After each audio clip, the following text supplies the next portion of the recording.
Okay, we're going to start back.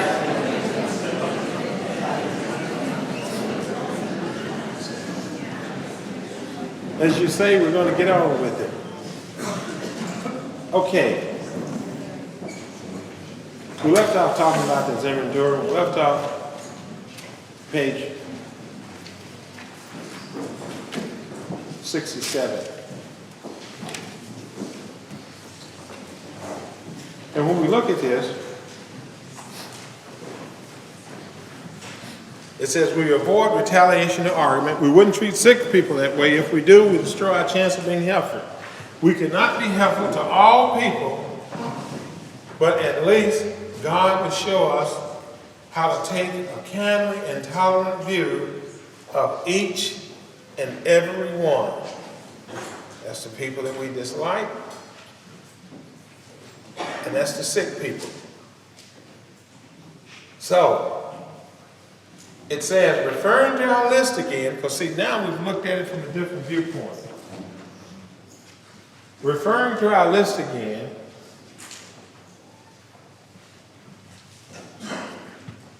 putting out of our minds the wrongs that others have done, putting out of our mind this column and this column. It says, we resolutely look for our own mistakes. Where had we been selfish, dishonest, self-seeking, and frank? The inconsideration is on the following page. But it says, though a situation had not been entirely our fault, we tried to disregard the other person involved entirely. Forget about them. Forget about what they did. Where were we to blame? The inventory was ours, not the other man's. We saw our faults and listed them. We placed them before us in black and white. We admitted our wrongs honestly and were willing to set straight these matters. Before we go to fear, you see, when we're talking about this, you know, people don't recognize the situation in resentment.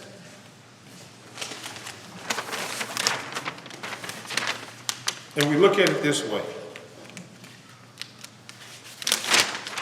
You know, we have resentments that we do something to somebody and they retaliate. And we have resentments that people do something to us and we can't see where we had a part in it. Such as if someone robs us, break into our car, rape us, that's men or women, and we can't see anything or anywhere that we had a part in something like that. That's a very difficult thing to do. Well, when we look at it from a different viewpoint, you see, this is one of the most difficult things for a person to see. You see, when a person wrongs us, that's one time. If they rob us, or if they rape us, that's one time. But when we play it back through our mind and how we react to a wrong, we replay it. And we play it over and over and over and over and over again. And see, when we replay something like that over again, what we're telling ourselves is this. You see, a resentment keeps us in the victim role. We play the victim. You don't understand how I feel. And what we're doing is individualizing and personalizing a wrong when we're not the only person in the world that has been wrong. The thing is, it's okay for other people, so to speak, sometimes get raped. And we'll say, oh, that poor child. But when it's us, we personalize it too much. And the point is that no one is saying that it's right, but it's wrong. It's something that happens in the world. And when we look at that, how do we escape from something like this? Why is it that we keep playing it over and over and over and over when we're grown up? You see, something like that affects this. It hurts, it's threatened, and it interferes with our very essence of our being, our feelings and our emotions. This is the greatest pain that we can have. And remember I said earlier, most of us, when we look at something as severe as rape, we said, oh, I'm not that bad and I will never do that. But when we also look at the vindictiveness and the jealousy and the motive and the intent that we use our sexual instincts to hurt people, and we justify it. A wrong is a wrong is a wrong. And what we try to do is exhibit severities of wrongs. All of them are wrong. Whether it was premeditated or whether it was just a tragedy like a rape or robbery. I can vividly remember when this guy robbed me. A young kid robbed me. Put a sawed-off shotgun in my face. And it was a poorly constructed weapon. It was loose. It could have went off by mistake. And I can remember vividly looking down the barrel of this gun, and this guy was robbing me. And I had fear, and then I had anger. And he took my money. I can remember that incident, and I can also remember an incident whereas, and I'm talking about in recovery, I can remember an incident where I went to a bank, cashed my check, shouldn't have been there, left without counting my money, drove all the way across town and found out that they had shorted me $100. I was angry. I was angry at that particular point, and I was angry when that guy robbed me. And I was saying to myself, here I am trying to do right, trying to straighten my life up, and this is happening to me. And that's what I said. And I was furious. And I remember my sponsor listening to me whine and cry. And what he told me at the time didn't resonate, and I was still angry, but what he told me was, Larry, you've had the unique experience of suffering injustice at the hand of somebody the same way you perpetrated injustice and they couldn't get back at you. That's why I can definitely tell you that unjust things are going to happen to us. And how do we handle things that happen to us? I could sit around and play this resentment over and over. Guess what this guy did to me? Here I am sitting there, not doing anything, and he walks up and sticks a shotgun in my face and robs me of my money. And I'm going to play that over and over and over again, and finally I'm going to get somebody's going to say, he did what?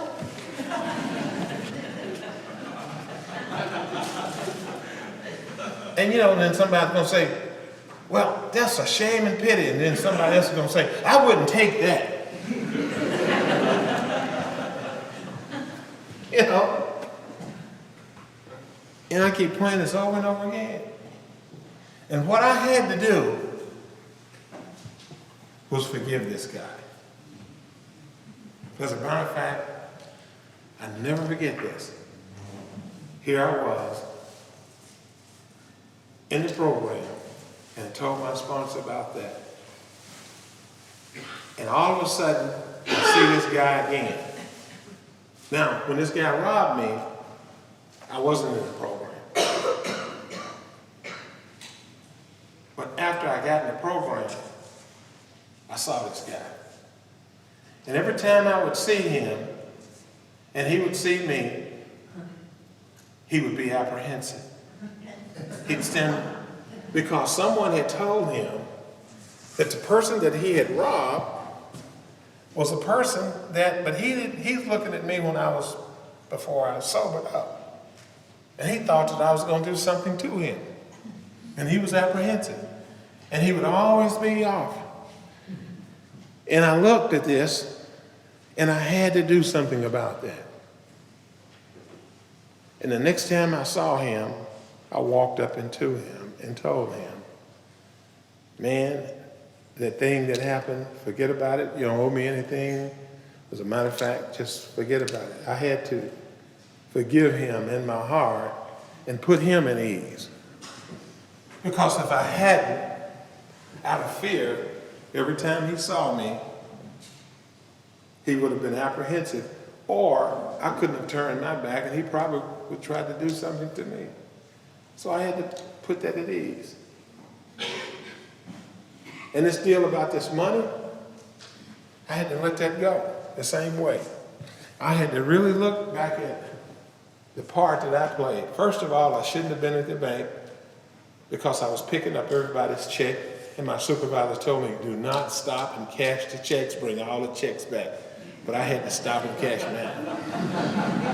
Selfish.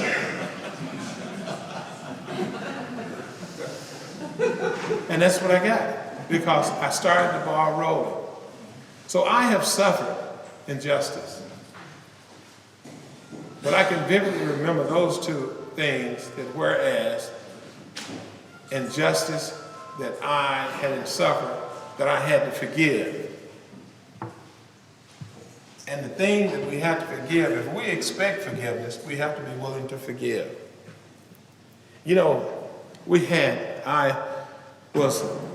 matter of fact, I'll probably try to remember to bring it tomorrow. I have an article that's in the USA Today that's about this lady. She was a Central Park jogger. And she got raped and she got beat, physically so bad. When I read you this article, you're going to see that there's no way that this lady should have survived physically, and also on top of that, how it ruined her complete and total life, so to speak. Her name is Trish, and I'll bring the newspaper article. But the thing about it is that we should take away from it is this. When I read the article, it's going to describe in detail what happened to her. But what she said was her life was better today for that happening to her. And this lady, Trish, was knocked unconscious and she was in a coma. She had to relearn to walk again, and what she found out. And even the guys that raped her and physically, brutally beat her, when they went to court, she was in court testifying, and some guy in the prison admitted to the crime falsely. And the jury went for it, and they got off scot-free. They didn't even get charged, didn't even get found guilty. because somebody in the penitentiary or in the prison lied for these guys and say that they were the one that committed the crime and they got off scot-free. She didn't even get justice. But yet, when I bring this newspaper article and read it to you, you're going to find out what happened to her. As a matter of fact, she's going to address the psychiatry, Department of Psychiatry in the United States and Department of Psychology, and she's going to explain how she overcame this tragedy. And I'll save that. But the point is, we look at these resentments, and we play these over and over and over again. And it's how we react. And when we replay these resentments, we retaliate and we argue about them. And we don't realize that the position that we're in is that when we're wrong, that the only way that we can master these and resolve these is if we have nothing to do with them, is how we react to it. It's the problem. Do we react like our book says, this is our course? We realize that the person who wronged us was perhaps spiritually sick, and we ask God to show us the same pity and tolerance that we would cheerfully grant a sick friend? Or do we ask for their life? And then if we ask for their life, what about the atrocities that we have committed? Because see, the reason we don't want to forgive and forget is because we don't want to look at what we did. We want to keep that hid. We don't want to take a self-examination. We want to present that we're all prim and proper and pious, and at the same time, we got all of this garbage in our closet that our book says that we are fearful that it's ever going to see the light of day.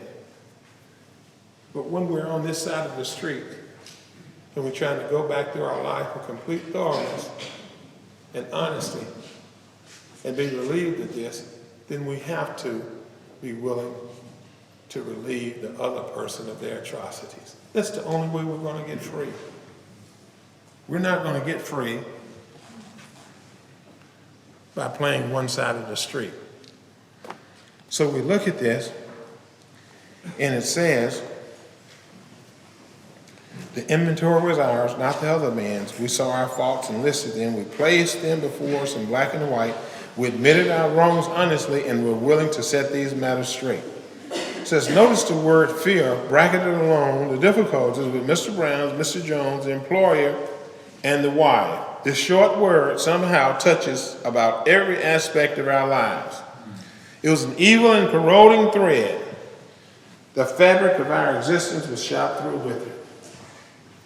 It set, in motion trains of circumstances which brought us misfortune that we felt we didn't deserve.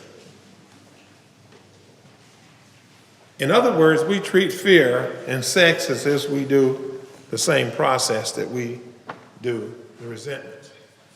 Another thing is that when we're talking about fear, we look at fear as I was talking to Phil, fear and anger are natural emotions. And when we combine them, and when we look at them for purely selfish reasons, they become a negative fear.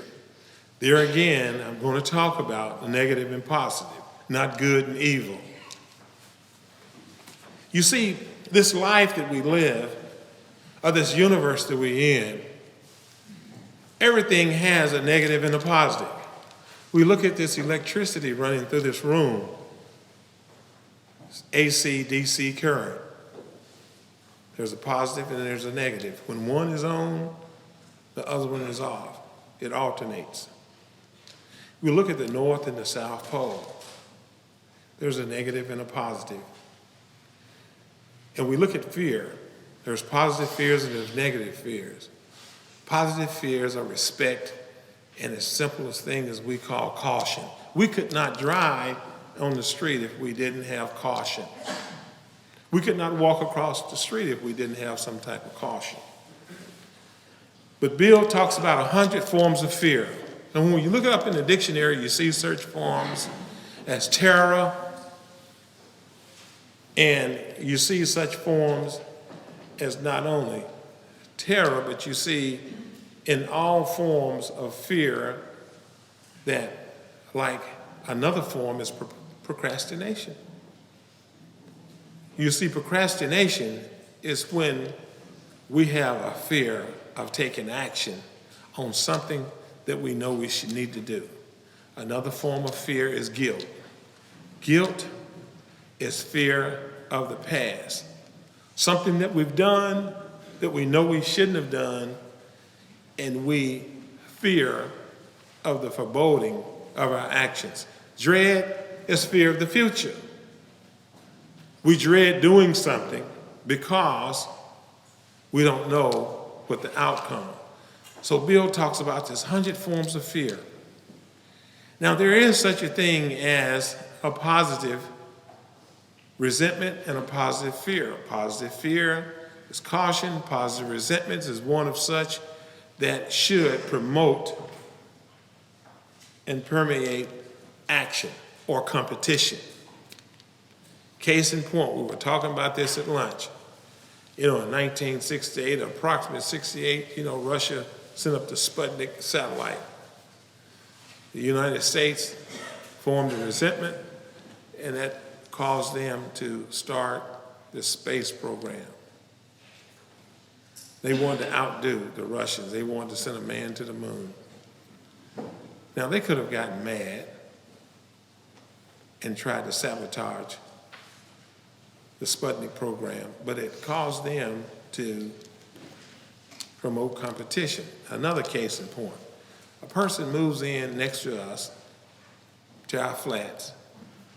Our flat has broken windows, need paint, and they come in, they replace the windows in their flat, paint, makes ours look bad. And we say, who the world are they to move in beside us to try to show me up? And we can get mad at that person for fixing their flat up because it's surely showing us up. Now, we can use that as a means. Let's look at this. You see, a positive fear is action, just like walking across the street. When you see an oncoming car, you look, it provokes an action to move, to get out of the way. A negative fear promotes inaction, and we freeze, and we get hit. This is inaction, how we react. This is a reaction instead of action. When something gets done to us unjustly, we can react to that and move farther off into the resentment. And we can take action to remove the thing, and whatever it is that causes us to react, and we can resolve it. Case in point, when you see David Beckham in his heyday, how many of you saw David Beckham really lose his temper and get mad and get to fight? He very seldom did that, right? Pretty cool guy. You know why? Because his competition was at the point where if someone did something to him, the only thing he'd do is up his game. Kick a goal. That's how he took action. He upped his competition. He didn't go bop anybody across the head or headbutt them or anything like that. The way that he took action is scored a goal. Now, this other guy that they showed all over the world, when he got angry, he walks up to the guy, butts him in the chest and knocks him down. See, that's a reaction. That's a negative form. And the thing is that we can't deal with resentments like that. We can't deal with injustice like that. We can't react that way. Because if we do, we destroy our chances of being helpful. So this is what we do. When we look at these resentments and we look at these fears, we don't react that way. When we turn over here and we look at page 68, it says we reviewed our fears thoroughly. We put them down on paper even though we had no resentment in connection with them. We ask ourselves why we had them. Wasn't it because of self-reliance failed, how we reacted? Self-reliance was good enough as far as it went, but it didn't go far enough. Some of us once had great self-confidence, but it didn't fully solve the fear problem or any others, and when it made us cocky, it was worse. Perhaps there's a better way we think so. For we're now on a different basis. We're on a basis of trusting God and we're on a basis of trusting and relying upon God. We trust infinite God rather than finite self. Remember, we tried to protect self, and it didn't work. So now, what we're going to do is turn self over to our understanding of God. Now, the reason we can turn self over to the understanding of God is because we've looked at self and we've seen the character of self. And the character of self, or the character defects of self, is selfish, dishonest, self-seeking, and frightened, and inconsiderate. These are the character and the characteristics of self. Because out of these come resentments, the things that we're looking at and the things that we're examining. It comes out of our effort to live on self. So now we look at this, and it says, we're in the world to play the role he assigns, just to the extent that we do as we think that he would have us. And we humbly rely upon him. Does he enable us to match calamity with serenity? Does he enable us to match calamity, the things that have happened to us, with serenity? And he's going to talk about that again when we get over in the promises. Because he's going to say, no matter how far down the scale we've gone, and no matter what it is that happened to us, we will not wish to shut the door on it. That means we are not talking about keeping them secrets anymore. It says we will see how we can be useful to others.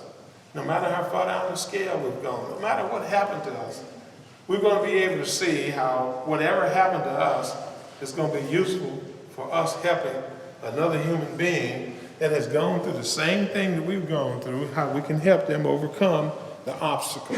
Because remember, in the third step, we said that the reason that we're going to do this is because he can relieve us of our difficulties so we can help another.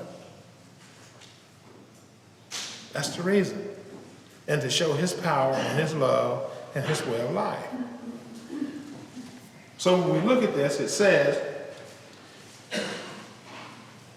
we never apologize for anyone for depending upon our Creator. We can laugh at those who think spirituality is a way of weakness. Paradoxically, it is a way of strength. In other words, when we talk about, when we get over to 6 and 7, you're going to see that the way to live is to die. Another thing, when we're looking at this, it says, it's hard to convince a person of this. But I would tell you for a fact, and I would guarantee you, that whatever pain and whatever confusion and chaos that you're going through now, the results and the reward of using these tools and resolving this is far commensurate far and beyond the pain. In other words, the reward is going to be far greater than the pain that you're experiencing now.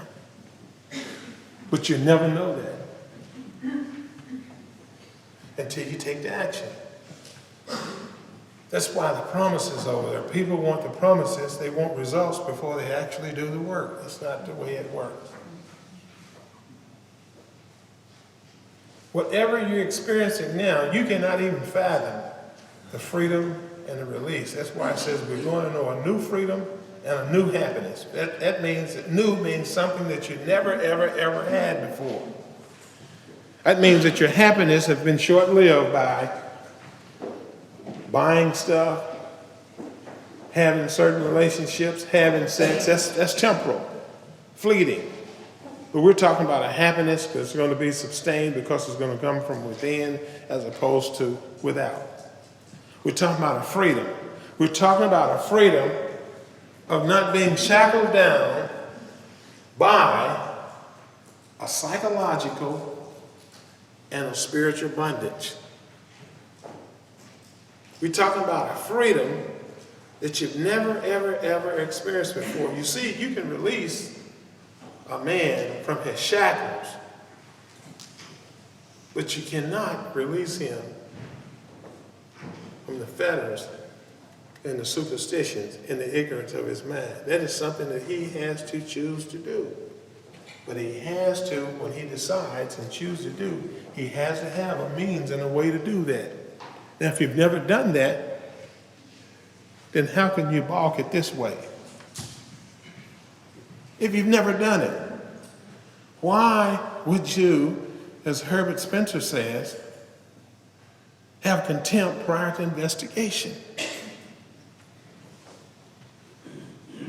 Try it this way. We have people sitting around here with multiple years of emotional sobriety, not dry time, emotional freedom, have looked at our emotions and put this in proper context. And this is the way we do. You see, we start over here, and it says, this area over here is what we talked over in step 5. It says we have to tell someone all of our story. And this is what we do. Brown, may get my job at the office. It affects me. It affects this. Now, when we sit down and talk this over with in step 5 with Brown, we say, okay, can you see where you've been selfish, dishonest, self-seeking, and frightened? And he says, yeah, I can see that. Well, then you ask him, okay, what did you do? And some people say, well, I didn't do nothing. Well, you had to do something because you got the resentment. And you got the fear. And you got the guilt and remorse. So we tell the person the whole story.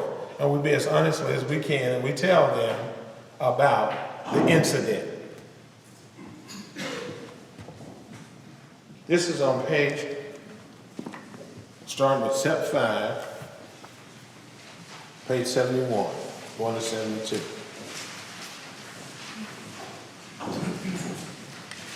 Because I'm going to get back to the sex relations, because we're going to talk about this. Page 72, where it says, having made our personal inventory, what should we do about it? We have been trying to get a new attitude. See, this is our attitude over here. This is our thinking. This is our attitude. This is our character. This is our personality, our ideas, our concepts, the very thing that we are inventorying where it says ourselves. We're inventorying this. Our concepts, our belief, our opinion. And we're seeing what is produced. So we're trying to get a new attitude and a new relationship with our Creator and discover the obstacles in our path. We have admitted certain defects. We've ascertained in a rough way what the trouble is. We've put our fingers on the weak items in our personal inventory. Now these are about to be cast out. This requires going to meetings on our part. Of course not. Action. And the action is the steps that we take. It says, when, which completed, which means that we have admitted to God and to ourselves and another human being. Absolute. The exact nature of our defects. This brings us to the fifth step of the program of recovery mentioned in the preceding chapter. It says this is perhaps difficult, discussing ourselves with another human being.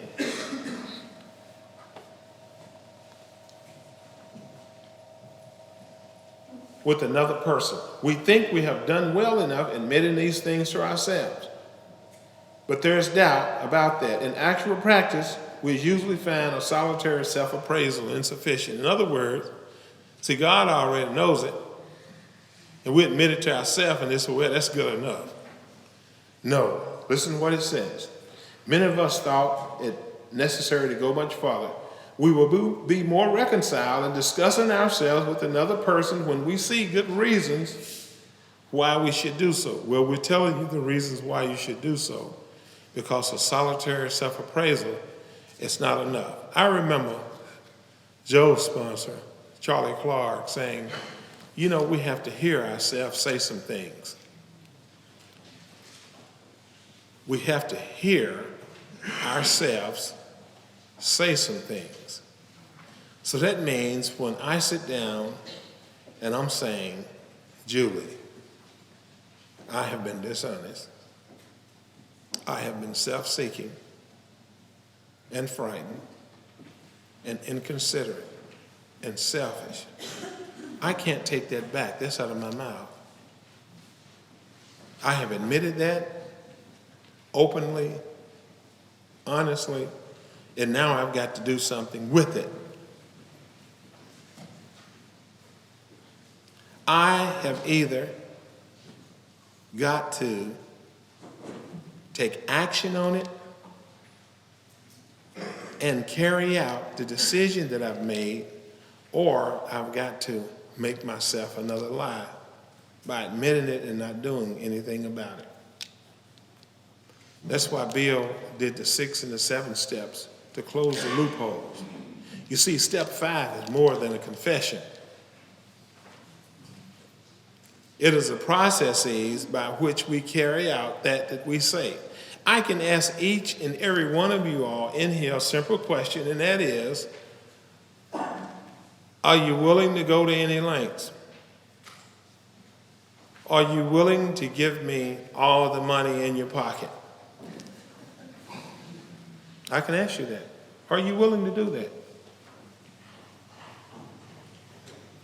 And some people will say no. Well, the point of the matter is this. I did not ask you to do it. I just asked you, was you willing? Now, if we say we're willing, guess what? We're going to have to follow it up with some action at some point in time. And if we don't follow it up with the action that we say that we're willing to do, what does that do? That makes us a lie. So this process says, are you willing to go to any lengths for victory over alcohol? And then the next process says, are you willing to go to any lengths to find a spiritual experience? That's what it asks you. And it goes on here, it says, perhaps this is difficult, it's discussing our defects with another person. We think we've done well enough admitting these to ourselves without that in actual practice.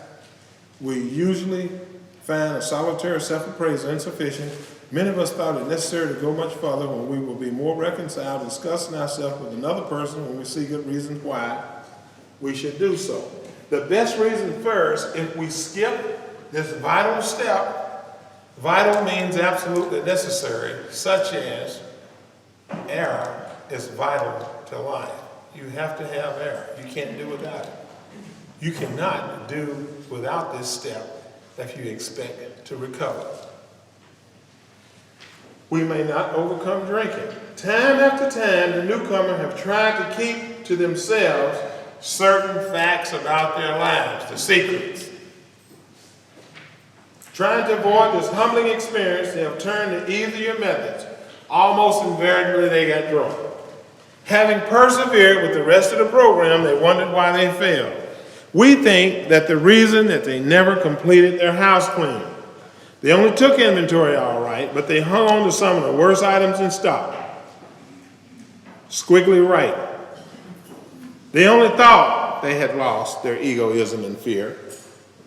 They only thought they had humbled themselves, but they had not learned enough humility, fearlessness, and honesty in the sense that we find it necessary until they told someone else, squiggly right, all their life story. What does all mean? All means each and everything, individually and collectively.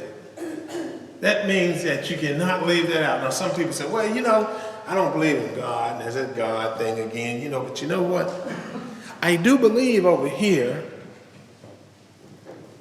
when you are asked, no matter what your belief is, I do believe that you're asked, and correct me if I'm wrong, that when you are asked to testify in a court of law, do they not present a Bible up there and ask you to put your hand on it and swear on that? Do they do that over here? I wonder why they do that. And they say what? Do they say the whole truth and nothing but the truth? Do they say that here? I wonder why they do that. And tell me who denies doing that. Do you say, I'm an atheist, I'm not going to do that? Anybody ever said that? Of course not. Because their life is at stake. So when we talk about all, we means each and everything. And the thing is, when we talk about this process here, this is what we talk over. And these things that we have admitted are objectionable. In step 6, you see this column here, this process is step 4. This here is step 3, what we turn over. This is the decision that we make. We carry this decision out with this process. And this column here is step 5. And step 6, we become willing. You see, step 6 lends itself to willingness again. And what we're talking about willingness is give up the things that have come out of self. And that is the dishonesty, the selfishness, the inconsideration, and the self-seeking and fright. And we're willing to give those things up. In step 7, we humbly. You see, step 7 lends itself to humility. That means we have to humble ourselves. It says we humbly ask God to remove these things that we have admitted that are objectionable. Let's take a look at this, because we're going to put something else up so you can take another look at this. And this is on page 76. If we can answer to our satisfaction, then we take a look at step 6. We have emphasized willingness as being indispensable. Are we now ready to let God remove from us all, each and every one, these things that we have admitted they're objectionable? Can he now take them all? Every one. If we still cling to something, we will not let go. We ask God to help us be willing. When ready, we say something like this: my Creator, I am now willing that you should have all of me, the good and the bad. I wonder why he said the good and the bad. Because the very things that we deem as good about us, when we come in here, we say, well, I wasn't that bad. That's because we didn't understand how tricky and dodgy and clever Seth was. Because it fooled us and told us that, you know what? You ain't that bad. You brought some money home to your kids. You showed up sometime, and you were there at some birthdays. So I wasn't that bad. I know some people that didn't do any of that. And that's what keeps us from saying, I wasn't as bad as. You know, we hedge our bets. I did some things, but I wasn't as bad as. You know, I did some things with the sex instincts, but I didn't rape anybody. You see, Bill talks about in the 12 and 12 that these atrocities that we use as justification of practicing these character defects is when we say, well, I wasn't a murderer, or I didn't do this, or I didn't do that. But you know, a wrong is a wrong is a wrong. Let's go back here and look at page 69. Because there's a couple of things I want to make clear on this page.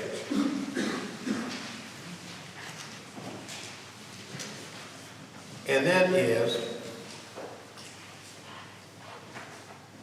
when Bill talks about this, he says, now about sex. Many of us need an overhauling there. If you look up the word overhauling, it lends itself to several definitions. One means fix or repair. The other one means take out of service. You cannot repair or fix an engine in a car or overhaul it while you're driving it. You got to stop driving it for a while.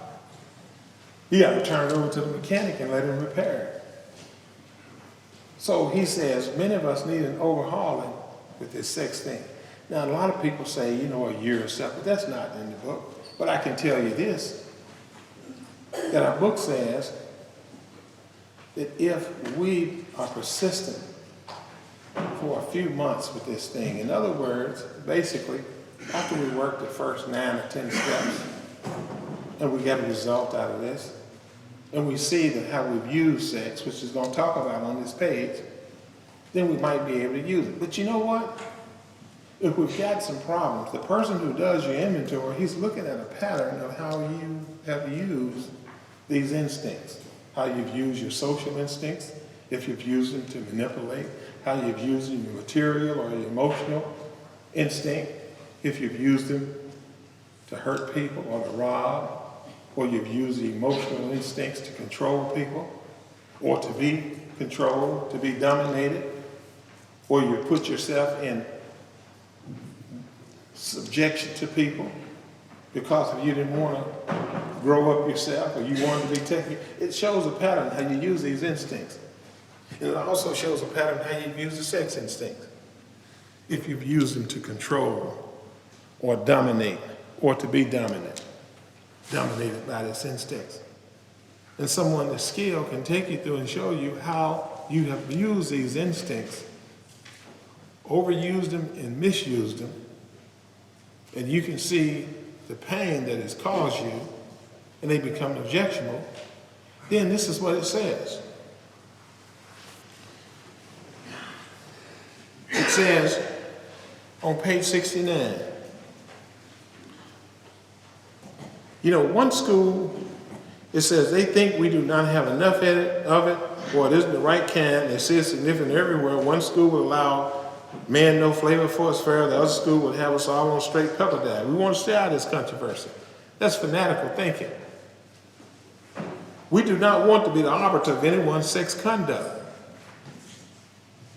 Now, it says we all have sex problems. We'd hardly be human if we didn't. What can we do about them? Well, this is what we do. You see, you have to understand how Bill writes. He wants you to stay out of fanatical thinking, but then he turns right back around and tell you what you should do with these problems. We reviewed our own sex conduct over past years. Where had we been selfish, dishonest, or inconsiderate? Now he put the inconsiderate in there. Whom did we hurt? Did we justifiably arouse jealousy, suspicion, or bitterness? You know, as men, sometimes we try to hold the money back. But the women, they hold the love back. You know, if you got someone that has the love and the money, you're in bad shape. And the situation is that you're in a situation whereas people use that over our heads. And some women, that's why today, some women get out and try to get their own education. Because the man has the purse string and he abuses the woman. And they don't have an education, don't have any means of survival, so they stay in an abusive relationship just for material security.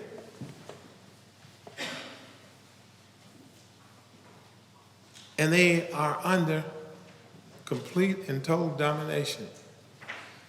What would keep a woman in an embattlement situation, a man that batters her, beats her to a pulp, and she turns around and says, but he loves me?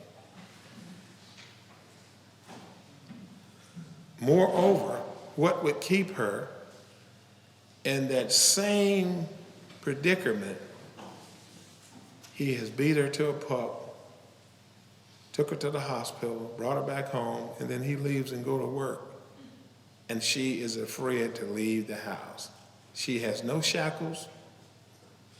She has no locks on the doors to keep her in, but yet she is so psychological and unspiritual bondage, she can't see a way out because she's scared. And then what causes a man, in the same token, to have his emotions and his feelings so out of whack that the only way that he has to resolve problems or skills or coping skills or lack thereof, that he has to resort to brute force? What causes a person to react like that? Trying to control self, trying to exert our self-will and our instincts on another person. And we can understand and see how we've been in situations like that and how they've caused us great pain. So this is why we're looking at the sex instinct and how, at the very least, how we have used this to promote jealousy and envy. And the thing that our society says, the way you get over a relationship is with another. And that's not true. If you have been in a very bad emotional or physical relationship with a person and you have not done anything with that, it would be disingenuous to you and another person to bring another person in with all of that baggage and expect them to not know what you're dealing with up here and for them to treat you different. And we wonder why we can't choose or pick good relationships. Because we carry baggage and we refuse to deal with it.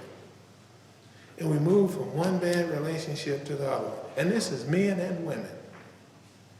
We are so sick in this area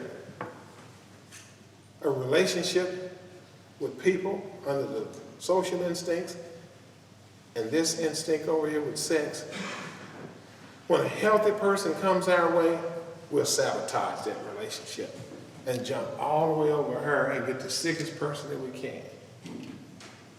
And we'll say, I can't have a good relationship. So the thing is that we have to get healthy right here. We have to turn this over. And how we do that is we give this particular type of thinking up. The selfish and the dishonest and the self-seeking and frightened. This is what it says.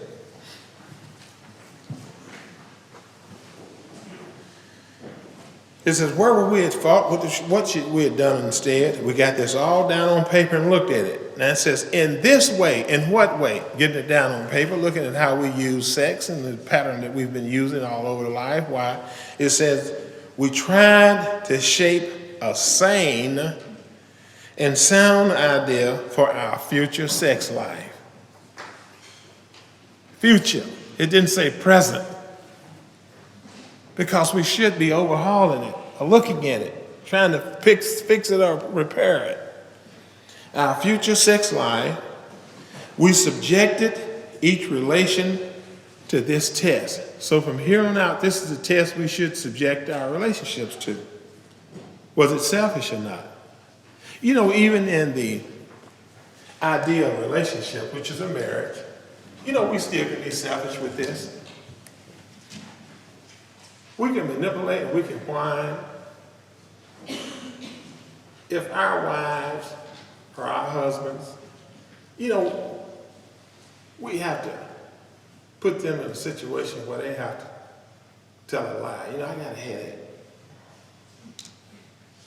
If they don't want to have sex, we shouldn't have to have sex. We should be able to subdue our passions. And if there's a mutual respect and a mutual love, it's going to happen. Here's another thing. When we misuse the sex instinct, everyone in here that has ever misused this instinct has felt a feeling in the pit of their stomach.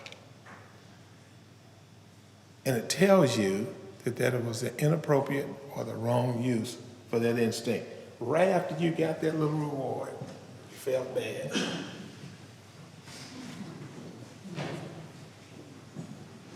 No one had to tell you that.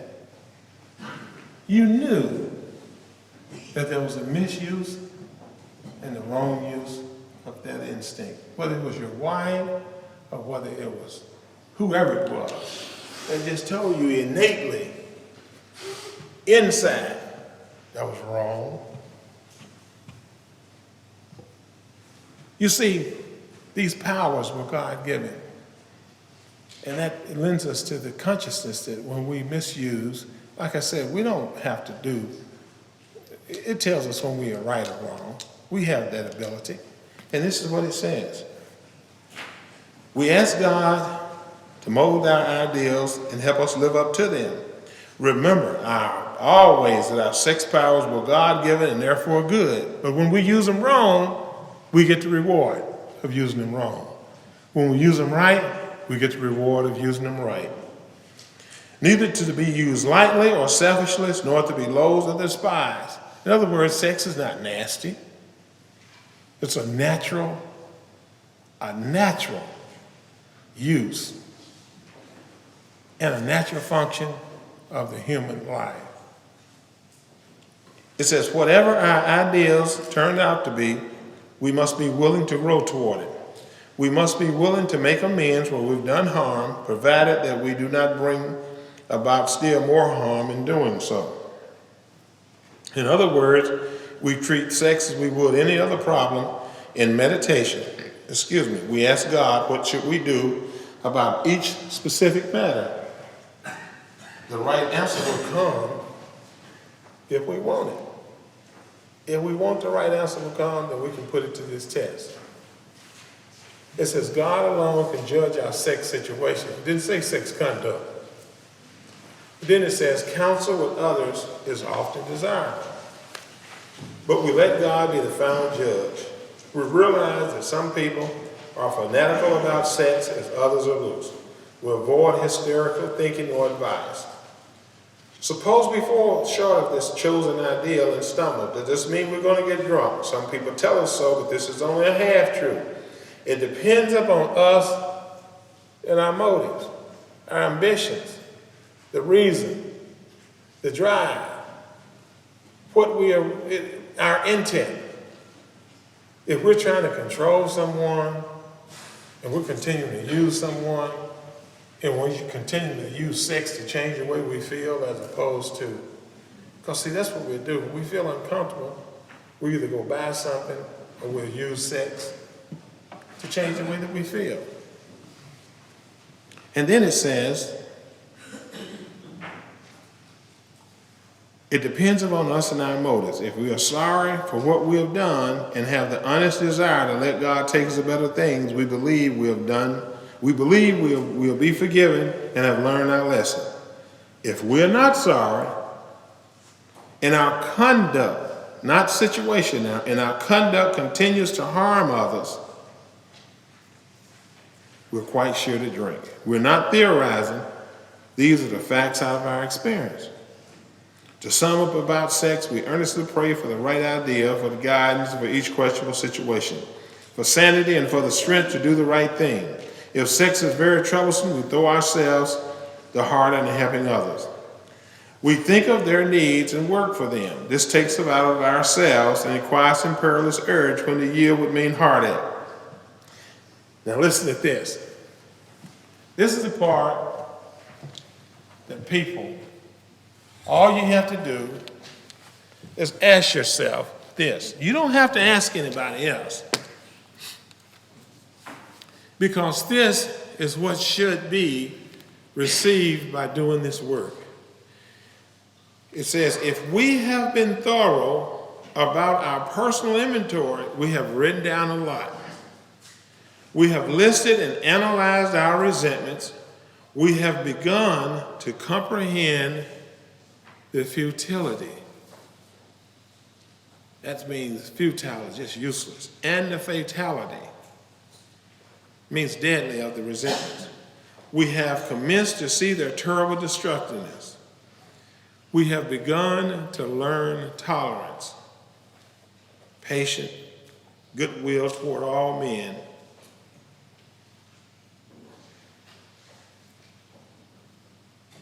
even who? Our enemies. So if you're carrying around resentment and you still got enemies, then we might need to go back and look at the inventory.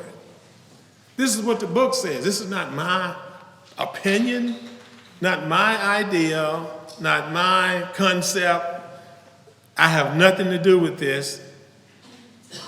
This is a spiritual solution that says that rarely have we seen a person fail who has thoroughly followed our path.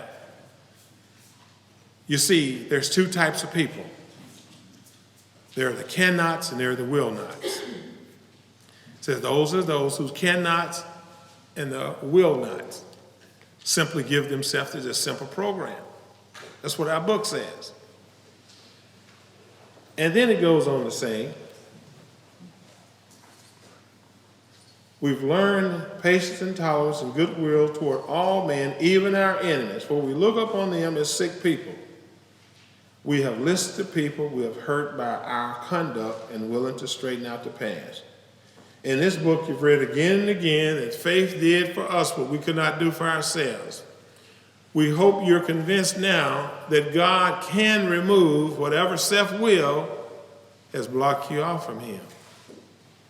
If you have already made a decision and an inventory of your grosser handicaps, you have made a good beginning. Grosser handicaps mean the glaring ones, the one that is obvious to you and obvious to other people that you can't hide.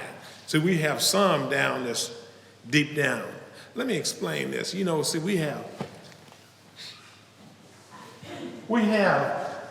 as human beings,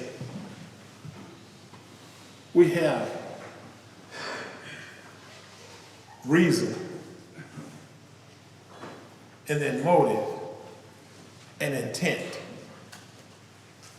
And the reason that I say that is that we have a reason by which we do things, and that is what we want other people to believe.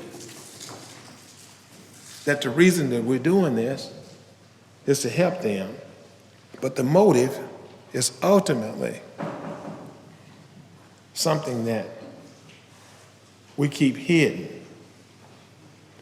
Now, the intent is further down than the reason and the motive. The intent is the one that we never, ever, ever want to come to the light of day. We'll talk about the reason, we'll lie about the motive, but the intent we'll take to our grave. And see, we have to get down to the exact nature and the cause. You see, because we have things that we think, and we are intelligent enough to know that sometimes, and most of the time, people can't tell what we think. And we'll say, we might outwardly say that, you can't tell me what I'm thinking. But you know what? Your action speaks louder than words. Because what's in here is going to come out through your actions. And the real intent and motive will come out. All you got to do is watch. So this is what it's talking about when it's talking about whatever's blocked us off from him. It says, if we made a decision in inventory of your growths and handicaps, you made a good beginning. That being, you have swallowed and digested some big chunks of truth about the person that you resented, the thing that you had fear, the person that you harmed through sex conduct. No, there's big chunks of truth about ourselves. We got about 22 minutes, and I'm going to go into this thing about 6 and 7. Because there's a greater detail we want to see about it. Because once we see that, and we look about 6 and 7, and we look at it this way. Negative, positive. You know, over here we have resentment, fear, pride, sex. Over here we got love, patience, and tolerance. Got courage. Got humility. And we got wisdom.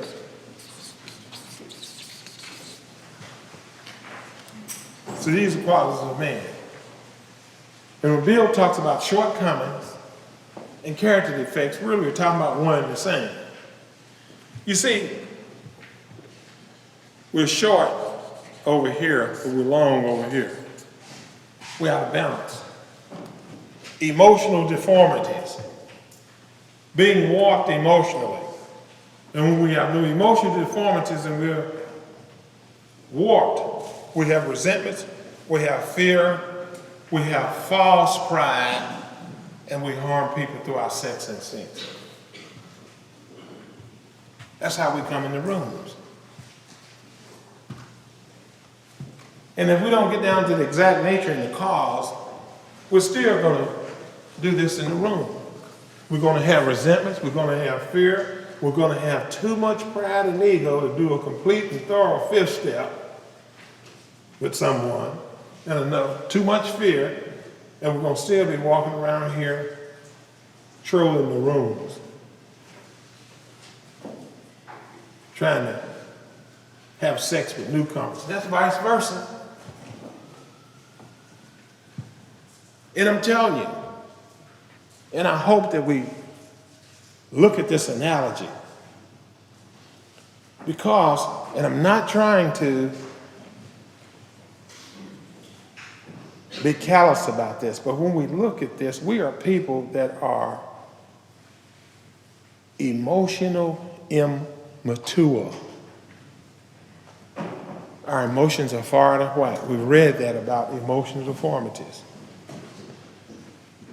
And we are people that are emotional insecure. Even though we appear to be, quote unquote, grown people, adults, but inside we are emotionally immature. We have been operating that way throughout our life because of the drink. And now that we removed the drink, we haven't done anything to achieve emotional sobriety, so we're still over here with resentment, fear, false pride, and using this sex instinct. Now, I said that to say this. If we profess to have a program and to be a member of Alcoholics Anonymous, and we recognize how emotionally immature that we were and that we are, why would we latch on to a newcomer that's unstable, not even sure about this thing, and get involved in this with them? That is likened to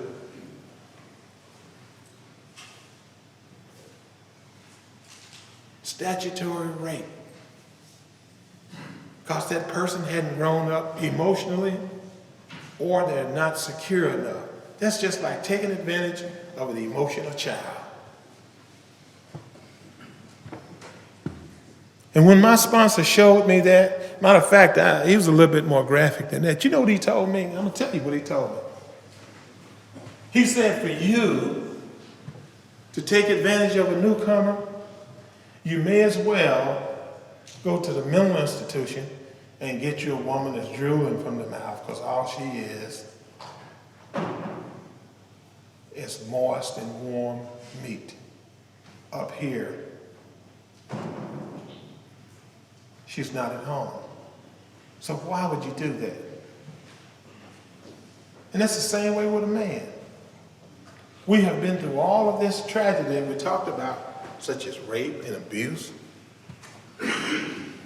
And then we latch on to somebody that hadn't dealt with that and resolved those issues, just because they look good on the outside.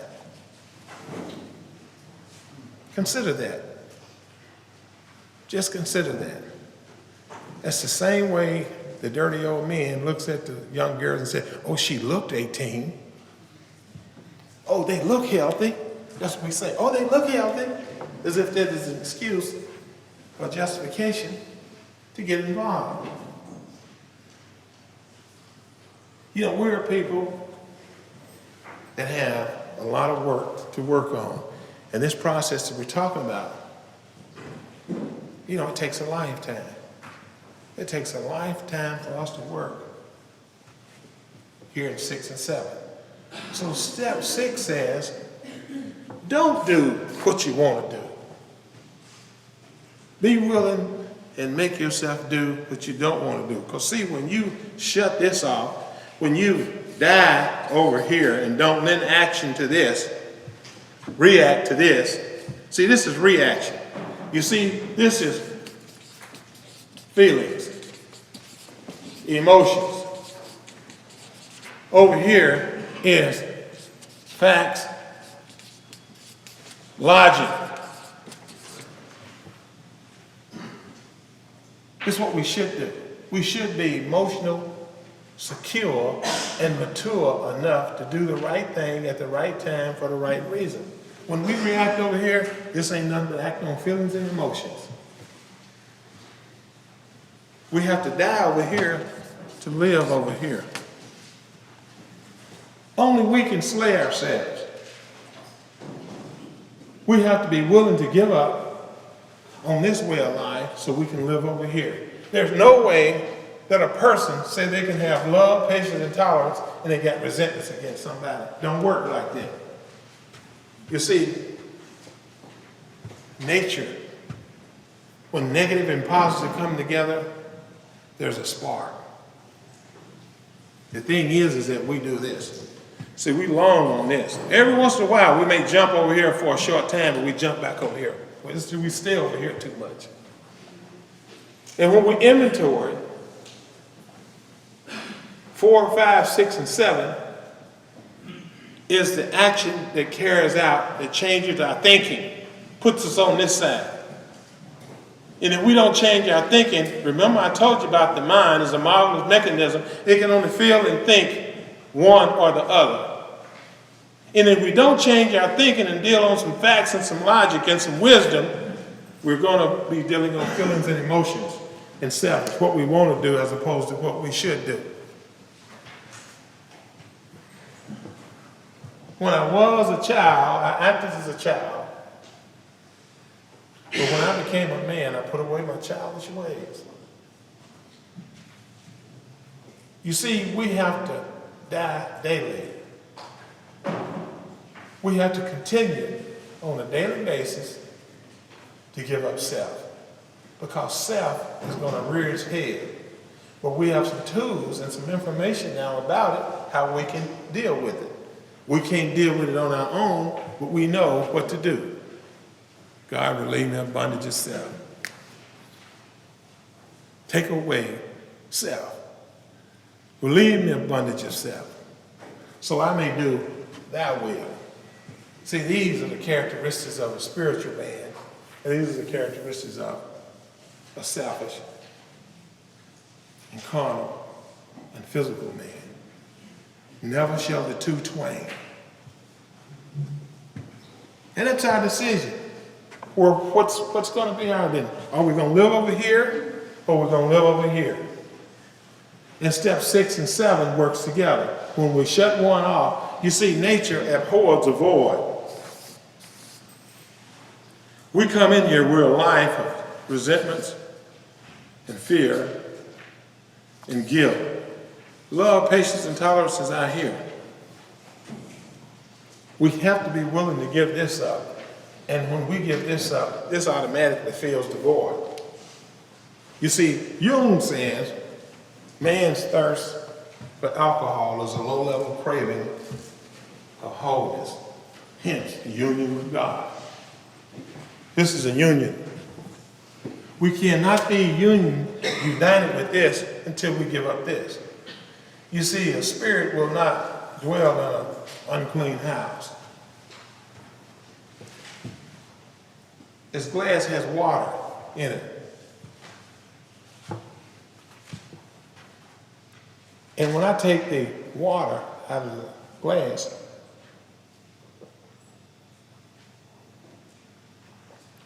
it's got something different in it. It's got air. Nature does that. When one thing is removed, it replenishes it and fills it with something else. Now, I'll put a suction on it and take the air out, guess what? It collapses. So when we look at 6 and 7, we're looking at, are we going to go through our life feeling and reacting, or we're going to go through our life with facts and logic and taking action? That's our situation that we're in. I want to call your attention to this graph here. When it talks about the 3 dimensions of life. Steps 1 through 9. We're not going to talk about steps 8 and 9, but I'm going to put this up here now because I want to show you. Got 10 minutes.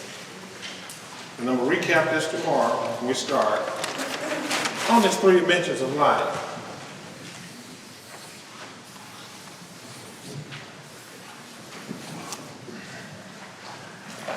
See, when we come in here, it's steps 1, 2, and 3, 4, 5, 6, and 7, 8, and 9. We come in here, and let me show you how important we are. We come in here this way. Self is this big, God is that big. The only reason he that big is because we breathe him.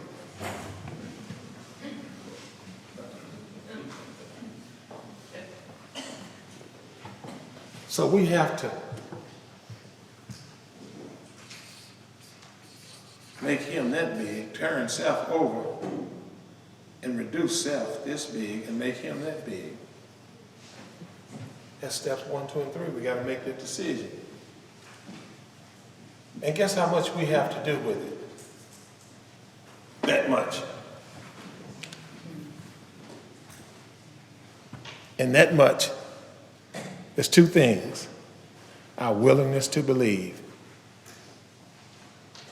You see, if we're willing to believe, then he's going to give us the strength and the direction to carry out 4, 5, 6, and 7.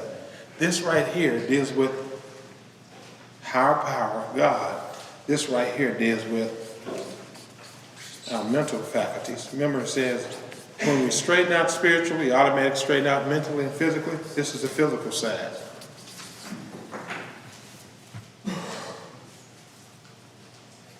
This is our thinking. This is what we have to turn over. You see, most of us work this way, outside. Get a job, car, spouse. This is what we work on. School, get an education, recreation. Some of us try to go to church, jewelry, all this outside stuff. We work our buns off in this outside periphery. But this is physical and material out here. And we try to change our insides with that. And this is the improper way to work this. You see, this works from inside out. Because everything in the universe starts from inside out. A tree,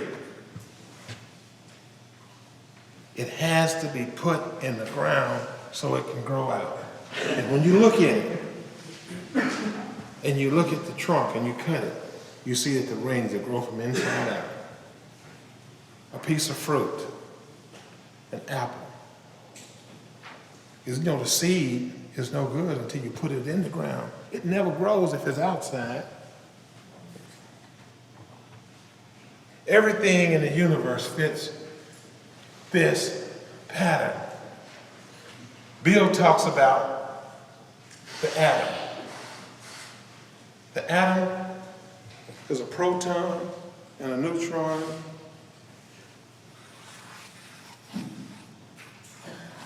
and an electron that goes around. That deals with all of the inanimate objects. A cell, remember I was talking about the DNA? Deoxyribonucleic acid.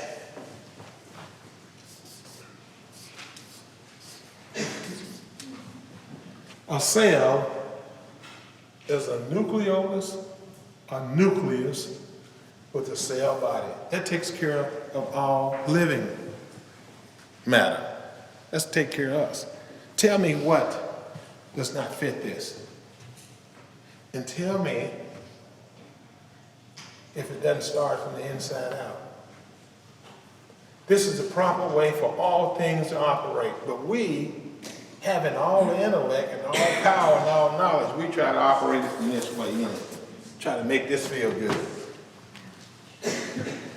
Jung said we have a void because we thirst for wholeness and long for a union with God. And we learned through Bill that only here in the last analysis that he may be found. So we have to come inside and seek and find him. And then, just jumping ahead, because we're going to talk about this, it says, step 10, which is very important. You see, step 10 is a monitoring on a daily basis of the instincts to make certain that they don't get out of whack or get emotionally formed again, where they cause us problems and cause other problems. And step 10 said, you see, this has a perimeter. This has a perimeter. And this has a perimeter. But step 10 says, we have developed a vital sixth sense and we have entered the world of the spirit. There's no limitations out here in step 10. But to actually work a proper step 10, one has to know what to turn over in step 3 and how to do it. And when you know how to do it and you know what to turn over, then you can take that action, carry out the action in step 4, 5, 6, and 7. Your thinking will be clear of wrong motives. You will not be selfish, self-centered, self-seeking, frightened, and inconsiderate. And when we talk about, we're going to talk about step 8, 9, 10, 11 tomorrow, and we're going to talk about how in step 10 to do that on a daily basis and how to monitor that in step 11 where it says, sought through prayer and meditation to improve our conscious contact. At this point, we will have a consciousness how spirit can dwell within and without at the same time. And we're going to be guided by spirit, and we're going to be led by spirit. And we're going to have some peace and comfort, and we're going to have some serenity. And whatever happens out here in this world, in this area out here, in the material and the physical world, guess what? We're going to be able to match calamity with serenity. That's real simple. But right now, are we living out here in the calamity? And do we have peace and comfort here? No matter where you are in the world or what you're doing, you can have some peace and calamity. In other words, you can have some order and chaos. It's how we function. Tomorrow we're going to get into steps 8 and 9 and complete that, because this is what consummate and carry out the steps and next, because there are no new steps after 8 and 9, and step 10 is the step that we will enter the world of spirits. Thank you for your time and attention.